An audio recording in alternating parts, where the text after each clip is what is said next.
poderá haver uma tendência para um decréscimo populacional e então aí já podemos prever uma redução, por exemplo, tínhamos planeado 2 montarias, vamos reduzir um pouco a pressão de caça e vamos colocar apenas uma montaria, tínhamos previsto 20 esperas, vamos reduzir para 10 esperas, porque já conseguimos perceber que para o ano a produtividade vai ser menor e então vamos ter menos animais na nossa unidade de gestão. Um outro passo crucial é claramente a avaliação, aquilo que já se falou aqui bastante, a monitorização do acompanhamento das nossas populações. Portanto, nós, sem saber o que temos, não conseguimos gerir, não conseguimos fazer nada. E este acompanhamento poderá ser anual, se de facto houver disponibilidade técnica de recursos humanos e também, temos que o dizer de alguma forma financeira, para o fazer anualmente. Há claramente períodos em que ela tem que ser feita. Isto não temos que estar 24 horas e 365 dias no campo, mas, por exemplo, para o caso do veado, setembro, outubro são meses cruciais para fazer o censo da população. No caso do corso, podemos pensar em julho. No caso do javali, podemos pensar logo a seguir à época de caça e aqui se calhar apanhar ali já os nascimentos de março e abril, para percebermos já o tamanho da nossa população pós-nascimentos, depois fazer um censo antes da caça, para percebermos a mortalidade infantil durante os meses limitantes, que são, no caso de Portugal, os meses de verão, e portanto estas 2 contagens são cruciais para percebermos a produtividade da população e os números, quantos animais é que temos ali. As contagens são feitas com metodologias bastante diversificadas, há de facto uma panóplia de metodologias que podem ser aplicadas consoante a espécie, consoante o território, consoante os recursos. Temos aqui, por exemplo, uma avaliação das várias metodologias de censo, de monitorização das populações, em que temos diferentes valores, portanto temos performances como estimativa, se são bons métodos ou menos bons, se performance como índice, custos com equipamento, se são muito dispendiosos ou não, se exigem, sei lá, telescópio, binóculos, se exigem ali uns que até têm câmaras térmicas, que são métodos extraordinários, portanto tudo o que emana calor é detectado por essa câmara e portanto são métodos bastante bons, só que é que uma câmara dessas custa 40.000 euros. E depois em termos de recursos humanos, há métodos que ficam muito caros porque precisam de 40, 50 pessoas, há outras metodologias com 3, 4 pessoas no campo que conseguimos ter dados bastante razoáveis. E portanto, consoante o caso, vamos pegar numa ou 2 metodologias que possam vir a ser complementares. E este passo é fundamental, nós sabemos aquilo que se tem feito em Portugal, pouco, mas temos que avançar para censos da população. Um dos métodos que nós mais aplicamos no caso do veado e do corso, principalmente do corso, são estes métodos indiretos, através da contagem de excrementos em transetos lineares, que nos dá estimativas bastante interessantes, nomeadamente em áreas de densidades baixas, que é praticamente o país inteiro. Não podemos dizer que em Portugal existe uma área com densidades de 10 a 15 corsos por 100 hectares. Portanto, este método aplica-se, aliás, nós nas discussões que temos tido nos congressos europeus, é que de facto é uma metodologia que se aplica muito bem ao corso que existe ao redor da bacia do Mediterrâneo e, portanto, aqui em Portugal é uma metodologia bastante interessante, enquanto que em países com elevadas densidades, nomeadamente Europa Central e do Norte, se aplicam mais metodologias de observação direta, porque de facto aí distance sampling, etc., aí as densidades são elevadas e a probabilidade de vermos animais é grande e, portanto, são metodologias que se podem aplicar nesses países. Cá em Portugal teríamos que partir para o caso do corso, que é o que eu estou a falar, para metodologias indiretas, portanto, para métodos de índices indiretos. Algo que não podemos deixar de contabilizar e de integrar no nosso plano global de gestão são os problemas associados às espécies de caça maior, ou, neste caso, a uma espécie de caça maior. O grande problema que temos tido e que está devidamente identificado é este problema do estrago. Os estragos têm que ser devidamente avaliados, porque muitas vezes o estrago, o prejuízo não é tanto económico, como todos sabemos, muitas vezes, especialmente em áreas de minifúndio, é um prejuízo mais até emocional, social, do que propriamente o dinheiro que está ali envolvido. E, portanto, são situações que envolvem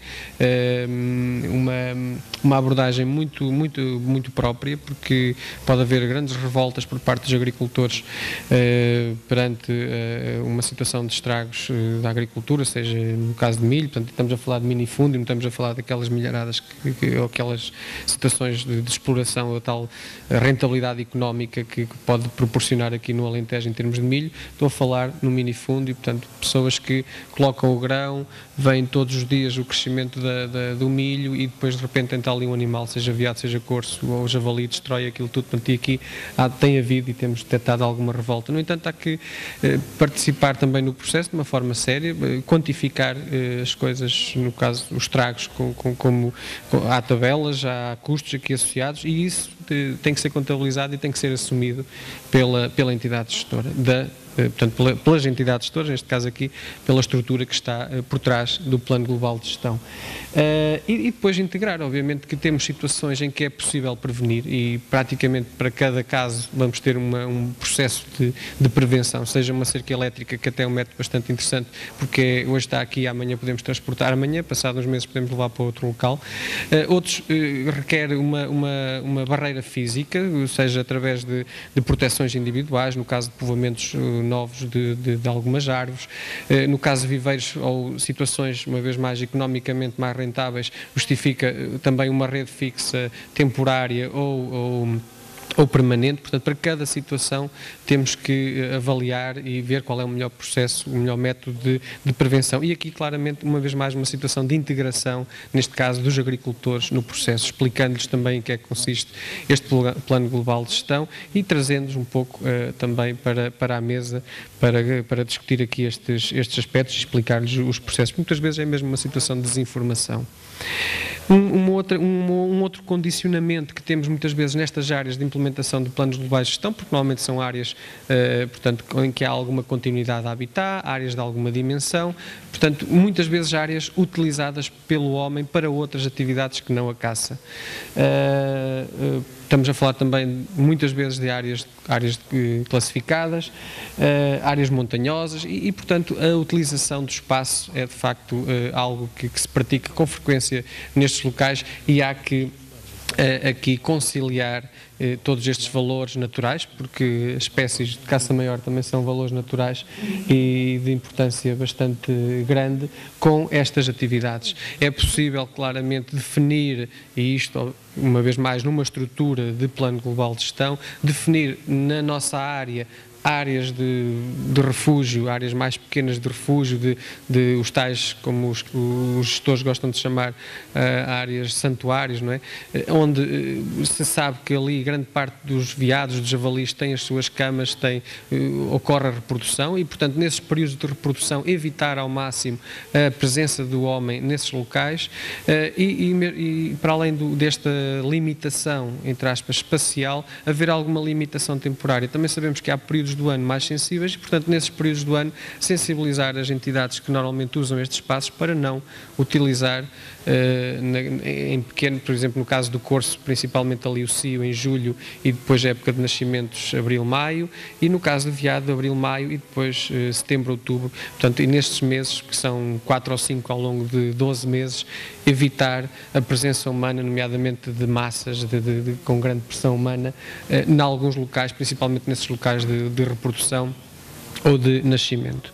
E, portanto, tudo isto é possível se existir, de facto, essa estrutura, se os interlocutores estiverem devidamente identificados e, portanto, se conseguirem sentar todos a uma mesa para discutir todas estas situações, porque aquilo que temos vindo a verificar é que muitas vezes estas coisas acontecem por completa desinformação dos processos que estão a decorrer naquelas áreas.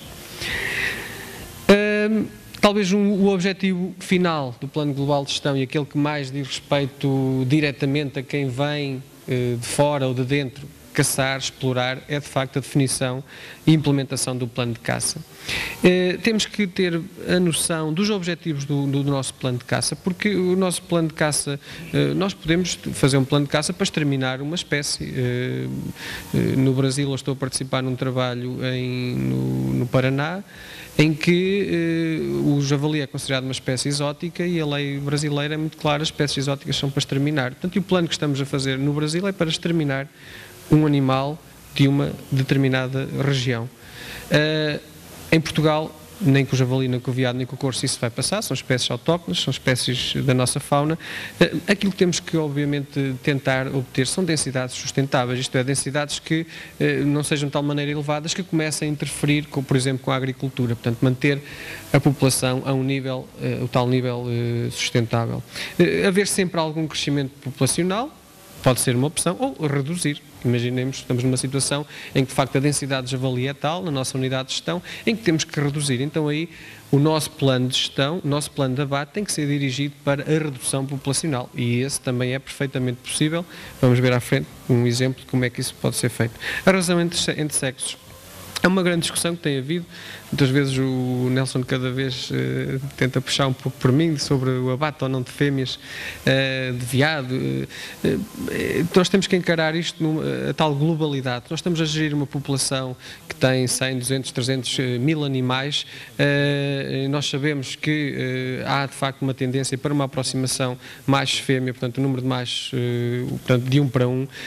Se a população está desequilibrada, se temos 3 fêmeas para um macho, apesar de estamos a falar de sociedades poligâmicas, isto é, o macho constitui um harém, pode ter 2, 3 fêmeas, etc. Mesmo nestas situações, temos que, tendencialmente, portanto, dirigir o nosso plano de gestão, ou plano de abate, para um equilíbrio. E o equilíbrio não é 1 para 1, poderá ser 1 para 2, 1 para 3, aliás, 1 para 1.2, para 1.3, para 2, de acordo com cada situação do país. Portanto, há situações em que podemos chegar a 1 macho para 2 fêmeas, há outras situações em que temos que ficar 1 macho para 1.2 ou 1.3 fêmeas.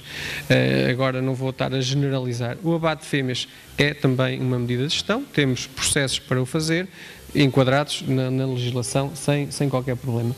Devemos sempre tentar dirigir o nosso plano para uma pirâmide etária equilibrada, que normalmente, portanto, é algo assim deste género, mais ou menos triangular, com uma base elevada, portanto, com um elevado número de crias e, obviamente, as classes etárias mais velhas com um menor número de animais e tentar, de facto, cada vez mais dirigir os nossos abates para a obtenção de estruturas etárias deste género.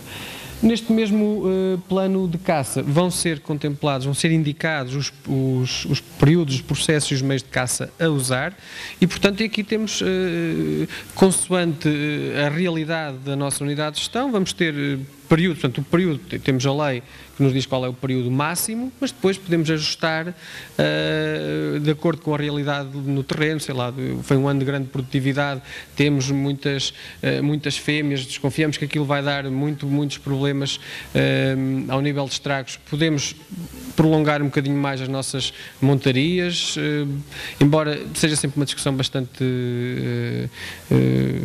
grande, porque a fêmea pode emprenhar a partir de outubro, portanto não há assim, a questão aqui também é um pouco ética, mas pronto, isso já são outras discussões que neste momento penso que não são para aqui chamadas, embora se quiserem falar sobre isso tudo bem, mas portanto os períodos mais adequados, portanto temos uma legislação que nos dá um período alargado e nós dentro desse período o gestor, o tal técnico ou os técnicos podem ajustar de ano para ano, porque isto também há variações anuais, esses mesmos períodos para a sua unidade de gestão.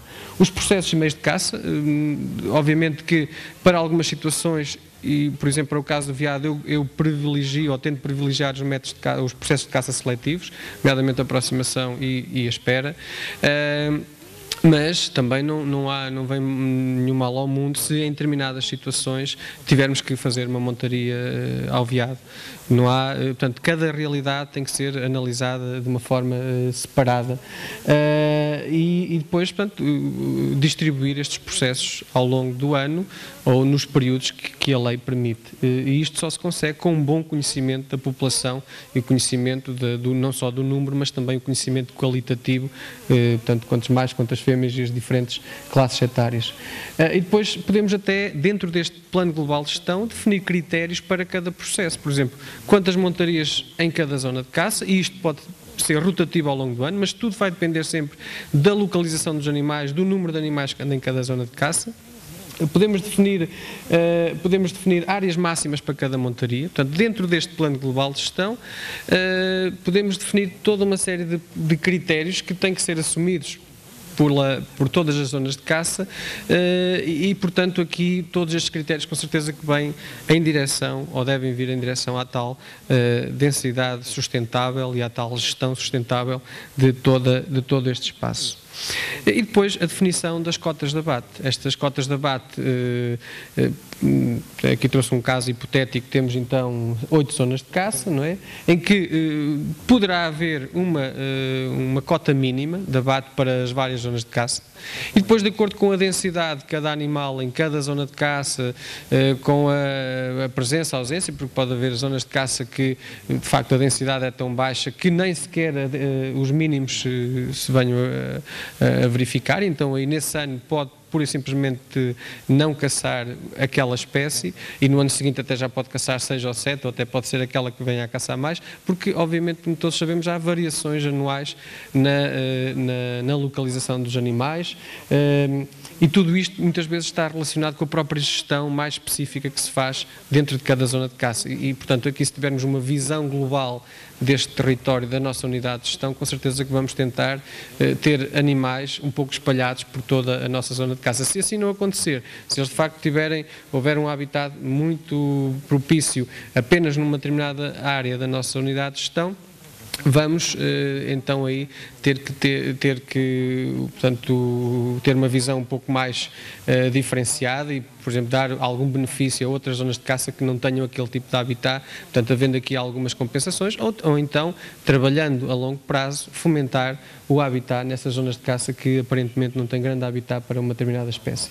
Portanto, temos então a cota de abate total, anual, portanto isto são processos, um plano global de gestão é anual, em que, de acordo com o conhecimento que temos, podemos inclusive distinguir quantos machos, quantas fêmeas para abate. Todos sabemos que há determinados processos, nomeadamente a montaria, que dificultam esta distinção, no entanto há outros seletivos, daí por exemplo, eu estou a falar, isto aqui é um caso hipotético para o veado, em que eu, sinceramente, beneficio ou tento, não digo beneficio, mas tento fomentar um pouco a caça seletiva, porque poderemos ter daí melhores rendimentos e não só ao nível económico, mas acima de tudo ao nível da população, da estrutura da população.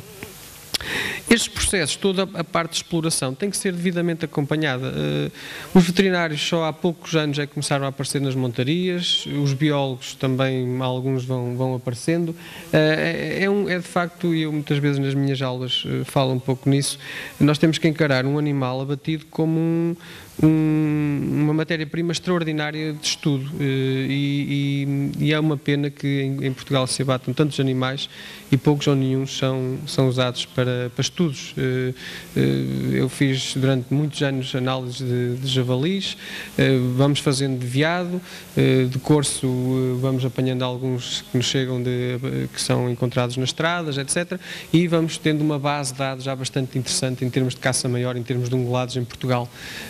Para a caça menor também vai havendo alguma coisa, mas de facto não há esta estratégia de recolha sistemática e a longo prazo de dados de caça, que só assim é que nós conseguimos saber tendências, só assim é que nós podemos comparar com dados de fora do país, só assim é que podemos saber mais sobre a condição física dos animais, sobre o estado reprodutor, sobre a alimentação, tudo isto que está claramente associado com a gestão.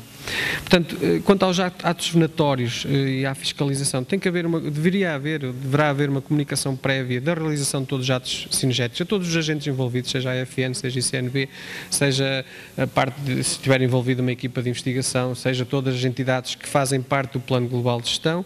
A inspeção sanitária e biológica deverá ser obrigatória. Muitas vezes recorre-se ao veterinário municipal, outras vezes é um amigo que é veterinário e que tem interesse por estas matérias, cada vez mais aparecem veterinários já interessados nestas matérias de vida selvagem, já não é só o gato e o cão e a vaca e mais não sei o quê, já começam a ter algum interesse por esta área e começa já a haver, inclusive, colóquios, etc., relacionados com estas inspeções sanitárias de caça e portanto, temos aqui que aproveitar também a vinda destes veterinários para percebermos a condição sanitária das nossas populações, que suspeitamos está de facto muito má. Biologicamente também já referi, a colocação de marcas oficiais individuais, também já hoje aqui foi, portanto, tem que ser obrigatório e principalmente em áreas de planos globais de gestão que são claramente, ou que devem ser exemplares para todo o resto, e depois a vigilância, não é? Todos nós sabemos que a vigilância é de facto um dos pontos importantes em termos de gestão, que deve ser partilhada pelas várias entidades todas, as várias zonas de caça, e depois tem que ser um método participativo, uma vez mais informar as autoridades se suspeita de alguma coisa e envolvê-los também. Nós temos trazido, por exemplo, nós fazemos na Serra da Lousém, na Serra do Montezinho, onde estamos a acompanhar as populações de veados, fazemos censos anuais, nós chamamos mega censos porque envolve assim muita gente e convidamos sempre as autoridades, a GNR, o CEPNA, etc. E eles têm-se demonstrado de facto bastante interessados em participar e em estar por dentro destes processos. Portanto, muitas vezes é a questão também de os chamar a este lado. E é fundamental a colaboração das entidades todas que fazem parte do Plano Global de Gestão, porque eles de facto é que são a base de todo este processo.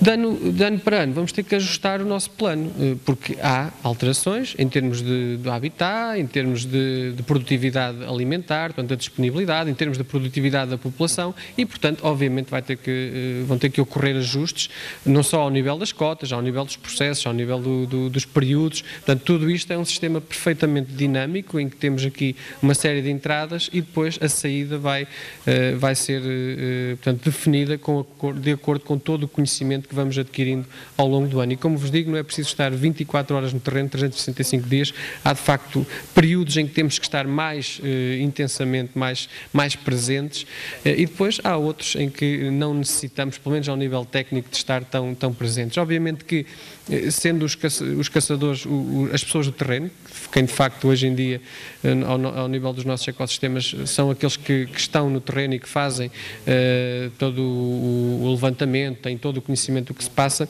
é fundamental cativá-los e dar-lhes até instrumentos e formação para eles nos darem algo mais do que propriamente uns dados assim dispersos sobre animais, etc. Podemos aqui também ter um trabalho importante em termos de formação. E pronto, resta-me agradecer e de facto é importante atuar, passar agora à prática, porque pronto, isto é tudo muito bonito, parece tudo muito fácil, mas depois ao passar ao terreno é que vamos começar a enfrentar as primeiras dificuldades, mas sem dar este passo nunca vamos saber o que é que está do outro lado. Uma vez mais, obrigado.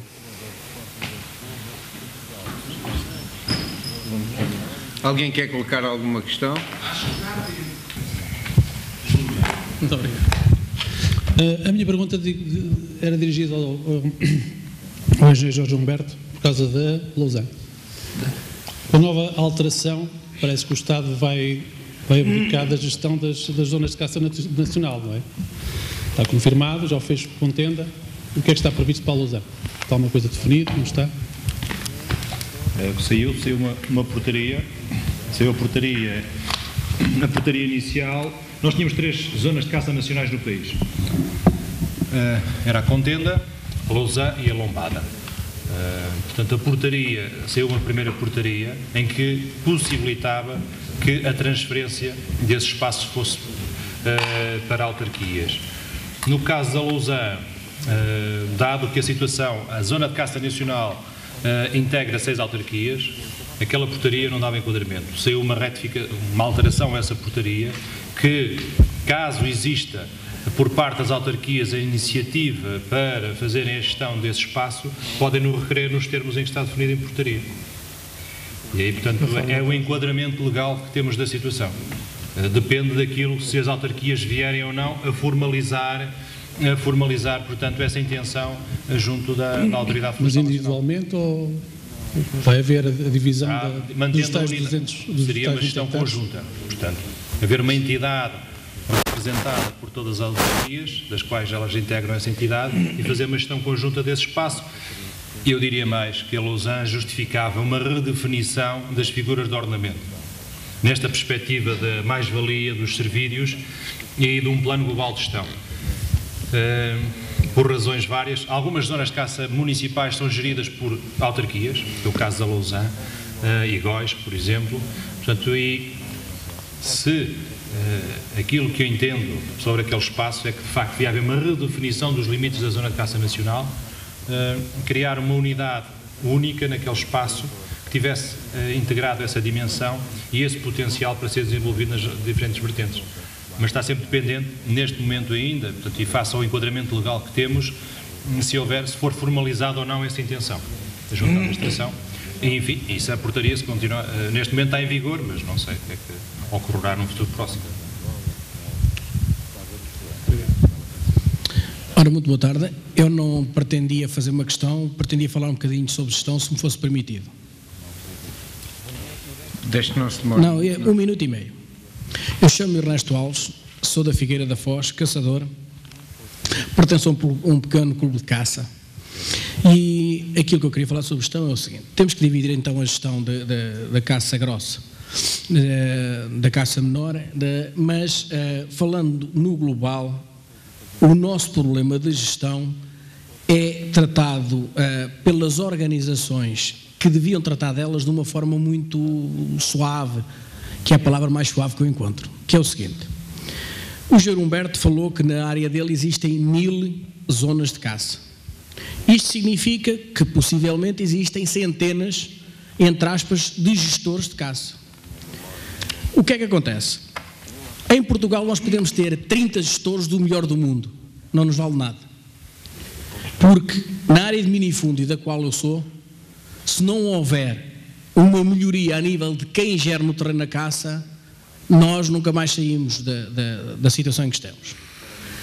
E a minha questão é esta: as organizações de topo de caça deviam fazer parcerias exatamente com as pessoas da área científica, deveriam fazê-las em diversas áreas, ou seja, no Alentejo, no minifúndio, nas diversas áreas.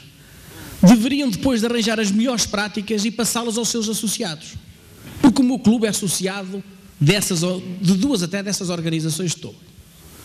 E é essas organizações que até agora já têm algum dinheiro do Estado, que deveriam fazer as parcerias, tirar essas melhores práticas e transmiti-las aos seus filiados. Só assim é que nós vamos evoluir na caça. Não há outra maneira. Porque eu posso ter as grandes reservas no Alentejo, posso ter grandes gestores no Alentejo, mas no minifúndio é difícil arranjar grandes gestores. Diferenciando entre a caça maior e menor, porque na maior tem que haver um ordenamento mais global. Na menor, por exemplo, coelho e perdiz, tem que ser assim. Não vale a pena andarmos aqui com outras questões. Eu tenho pena que as organizações de topo da caça não estejam cá, porque eu gostava exatamente de falar nisto, porque é aí que elas entram. É aí, qualquer empresa só se torna viável e só evolui quando permite aos seus quadros uma melhoria. O que elas têm aqui, as organizações da caça, o que têm que permitir aos clubes associados o acesso à informação, às melhores práticas, dizer é aqui na vossa área é assim que se faz, porque eu não acredito que aquilo que se faz no Alentejo seja aplicável na minha área, e aquilo que faz na minha área seja aplicado no Norte, se calhar não dá, mas tem uma excelente oportunidade de dirigir e fazer parcerias com as pessoas da área científica, porque são pessoas que nos vão ajudar. Nós caçadores também temos um problema, temos a sensação que sabemos tudo. E existe caçadores que acham que tudo isso é um desperdício. Não, eu acho que é o contrário. Eu, por acaso, tive a felicidade de trabalhar com algumas pessoas da área científica e acho que a gente não sabe nada. E eu só queria manifestar esta opinião aqui e já me alonguei um bocadinho, era só isso. Muito obrigado. Muito obrigado. Muito obrigado. Não sei se há mais alguém que há. O Dr. Álvaro Moreira. Eu não vou também fazer nenhuma pergunta. Isto é que depois deste lauto almoço e antes que o sono dê, eu queria deixar 2 pontos dentro da minha maneira de me expressar politicamente incorreta, mas dizendo as coisas como elas devem ser. Primeiro, remarcar, fazer notar a a total ausência de qualquer uma das 3 organizações de primeiro grau neste certame, o que é profundamente lamentável, e não faço mais nenhum comentário. Em segundo lugar, felicitar este clube pela organização que fez, pela iniciativa que teve e, sobretudo, porque tem à frente dele um jovem com 20 e poucos anos, o que é extremamente sintomático no panorama etário desgraçado que temos neste país, em que a média é muito superior aos 50 ou 60 anos. Portanto, essa renovação que este jovem representa, eu queria deixá-la aqui bem vincado, e muito obrigado e felicidades pela vossa iniciativa.